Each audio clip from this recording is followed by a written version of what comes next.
Many games get sequels, spin-offs, remakes, remasters, what have you, but one thing that doesn't always get talked about is the spiritual successor, or spiritual sequel as many call it. A game that isn't quite a continuation of another game, but is very similar in many ways. Often done by the same developer, or at least a team composed of people who worked on the game they are succeeding. When this happens, you can get a Perfect Dark, a Bioshock, or a Dragon Age Origins. But other times, you get these. Now I have to make a distinction for what a spiritual successor is. It can't just be a game that is similar. It has to basically be an unofficial follow-up to another game. Like, we can't get a new Castlevania or Banjo-Kazooie, so the next best thing is Yooka-Laylee or Bloodstain, respectively. And I'm not including those games, though, because, yeah, they were rather disappointing, but I'm mainly focusing on the games that are very bad or massive flops. Or both! Anyways, let's get into this. Hi guys, ZPX here, counting on the top 10 worst spiritual successor video games. Now before I get started, you know what to do. Be sure to like this video, subscribe, and hit the bell, leave a comment, or I'll duct tape you to a chair. I wanted to give to you, in the last part of your notes here, the significance spiritually of the number 10 in the Bible. I love the SNES and its library of games, but one game that people don't talk about enough is ActRaiser. A badass game that manages to be a mix of an action side-scroller and a city builder? Oddly enough, though, it works. But it only got 2 games, and both for the Super Nintendo, and the series was mainly left alone. However, in 2019, a developer known as Ace Team came out with a spiritual successor to ActRaiser called Soul Seraph, and it did not quite hit the mark. In ActRaiser, the city building was this fleshed out part of the game where you'd help out civilians, interact with people, and it just felt alive, you know. Soul Seraph takes that element and waters it down, making it a lifeless and repetitive tower defense game. On the action side of things, the action itself felt very dated and uncomfortable, like a game stuck on the Super Nintendo instead of properly evolving what ActRaiser did. Soul Seraph wasn't a total dumpster fire like a lot of the games later on in this list, but it was a far cry from the cult classic that was ActRaiser.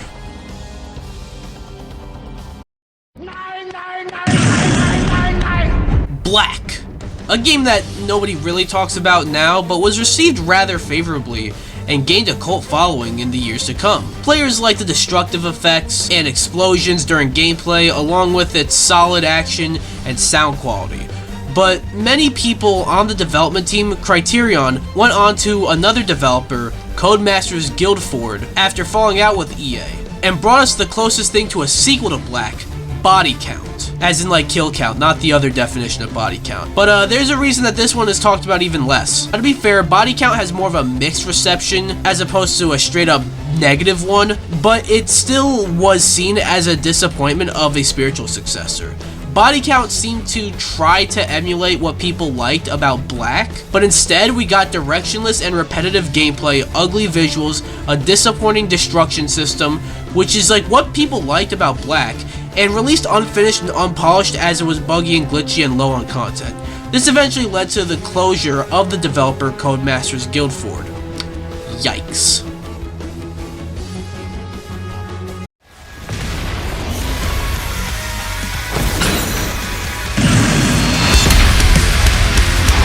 I feel like Bioshock is a game that has received multiple spiritual successors, or at the very least games that take inspiration like from the visuals. I mean, we are getting a spiritual successor of Bioshock from the original creator Ken Levine called Judas, and also Bioshock itself is a spiritual successor to System Shock, but that's not really important. I just felt like mentioning that. However, in 2023, one spiritual successor for Bioshock came out called Atomic Heart, and I remember this being such a letdown. This seemed interesting, an alternate history story where the Soviet Union has a bunch of robots and tech that go rogue and just wreak havoc everywhere, but after playing it, it's just not good. Your character is really slow, the world that you are in, which is supposed to be this big open world, isn't really that fun, there's not much to do in it, and even when maybe it could have been fun, there are enemies that are there to ruin it and take way too long to kill. The story also takes certain turns that kind of hurt the overall experience, and a lot of bosses were frustrating, yet I still managed to beat most of them on the first try. The only one that I had to try over and over again, I beat, I kid you not, by a glitch. I will always bring that up whenever this game comes up in any way possible. Atomic Heart had a lot of potential, but it just wasn't it. It's somehow becoming a franchise though. How the fuck did that happen? 36. Very close, but that's not it. Let's go to Gary the Retard. What number between 2 and 4? 7. Major Minor's Majestic March. Do you even understand what the fuck I just said? Well, I said the name of a music game on the Wii that was made by the creators of Jammer Larry and Parappa the Rapper. And this type of game was ripe for the Wii's audience, but not only did it not work, it flopped hard. For one, the controls did not work. It utilized the Wii's motion controls, something that could sound bad, but makes sense for a game like this, but it barely fucking worked. The music was also not strong enough for a rhythm game, which, you know, is kind of important when it's a rhythm game, and it lacked any and all the charm and character of Parappa the Rapper. But I also mentioned that it flopped, and not just critically. So how many copies did it sell? Less than a million? Maybe in the 100,000s? Maybe even in the 10,000s. That's already really bad, like that's Concord numbers. How about 6,000 copies? You heard that right. Major Minor's Majestic March, the spiritual successor to Parappa the Rapper, and even made by the same people, sold 6,000 copies. That's it. Moving on. Okay, Mrs. Puff, what's my final score? 6. Woo! Left 4 Dead is great. A cool co-op zombie shooter that adds to Valve's epic track record, but since it's Valve, that means it stopped after 2. But the developers, Turtle Rock Studios, in 2021 came out with Back 4 Blood, with the exact same concept as Left 4 Dead, even having like the 4. For 4, you know what I mean? But it sucks. Where Left 4 Dead succeeded was not just that it was a zombie shooter you can play with your friends, it was the content, the polish, the characters, the maps, and all this cool stuff that Back 4 Blood just misunderstood. It was bare bones, unfinished, and boring. Plus, it got infected more with a disease I like to call the live service game. Turtle Rock and WB tried to turn things around, but it was too little too late, as just a couple years later, it was announced that Back 4 Blood was no longer getting support. Fucking modern gaming. Oh, chills. Literal chills. It was number 5. Number 5 killed my brother. Oh my god, I forgot about that. Dead Space was a big deal and a major hit, and so was the sequel. And then the third game came out, but we don't need to talk about that one. But after the series went dormant, there was a big demand for survival horror games in space, which led to many of them coming out at around the same time. But the one that really stood out leading up to release was the Callisto Protocol, as it not only had Glenn Schofield, the father of the Dead Space series, but also seemed to be the next best thing to a new Dead Space game. But it's on this list. I remember playing the Callisto Protocol and thinking that it looked amazing visually, had amazing sound design, and when it was scary, it was really scary. But I mainly remember this game pissing me off because the main character, Jacob, is really fucking slow, and this translates to any attacks he does while he gets swarmed by 9 enemies at once. It was not fun. Plus the story was lame, even ending with a non-ending, and was also unfinished. Luckily, we soon forgot about this game because the literal next month we saw the release of the Dead Space remake. But what went wrong with the Callisto Protocol, man?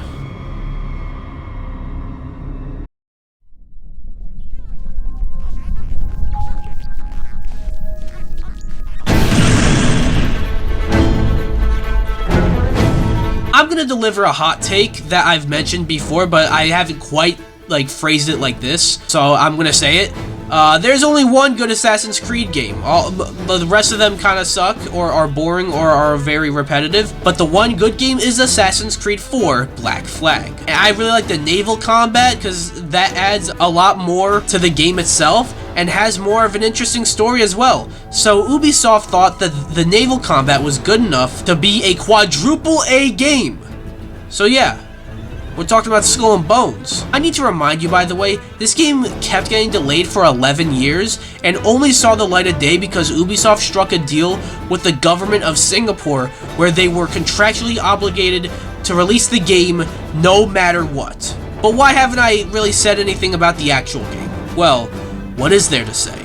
It's just the naval combat from Black Flag, which stretched to 32 hours according to how long to beat, and is also a pretty shitty monetized live service game.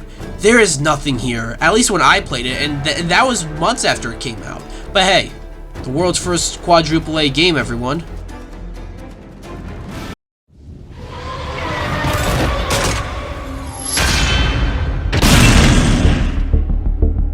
At the time of recording, Grand Theft Auto 6 just got delayed to November of 2026 just a couple of days ago, meaning many games now have to move their release dates around and all that, but other games can take the spot GTA was going to take. GTA 6 was originally going to come out this year though, but developer Build a Rocket Boy and publisher IO Interactive decided to fill that void with a new game from Leslie Benzies, the lead dev of the GTA games, Mind's Eye. And if you know anything about this game, it's probably the current frontrunner to be the de facto worst game of 2025. Mind's Eye is a mess. It looked like it could have been futuristic GTA, but instead it is broken GTA with bugs and glitches up the ass. And plus I lied because it's not even really GTA, as it's not nearly as open. Plus all the management and behind the scenes drama that surrounded the game, especially with the release of it, with the previews and all that, Mind's Eye is definitely this year's biggest disaster. What kind of pencil do we take again? Number 2. Take a number 2. Looks like you took a big number 2. Sometimes you get a spiritual successor that's a spiritual successor to 2 games. Case in point, the spiritual successor to both Sonic the Hedgehog and Nights into Dreams, more so the latter, is Balan Wonderworld. This is an interesting case because Balan Wonderworld is like one of the most critically panned games of all time with extremely low scores on Metacritic, but the average opinion on it is that it's a nothing game. And that's true. It's not like Balan Wonderworld is necessarily like offensive, it doesn't do anything that offensive, but it's like offensively dull. For one, the game is too fucking easy. It's basically a walking sim because none of the enemies or even bosses really do jack shit. But then the big problem is that every single button jumps. All your face buttons, your triggers, they all jump. But the game also boasts about its lineup of costumes or power-ups, I guess. But when you get that, your jump button, which I need to remind you is all the buttons, gets replaced by whatever ability you just unlocked, so sometimes you can't even jump. Balan Wonderworld is a poorly designed game with an odd story and absolutely zero challenge, and led to Yuji Naka, the creator of Sonic and Nights into Dreams, getting fucking locked up for insider trading, but still, that part is wild.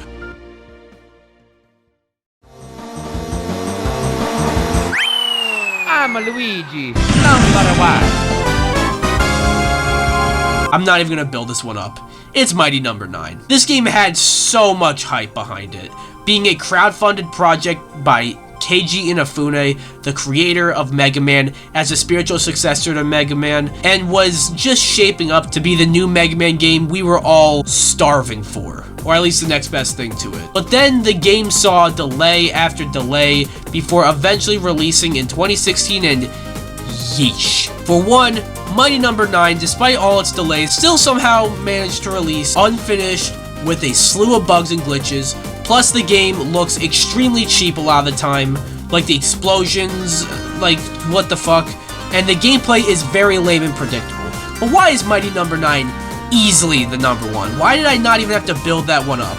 Well, I mentioned for a second that Keiji Inafune crowdfunded this game, which means people backed it with their money. Okay, so how much did this campaign make?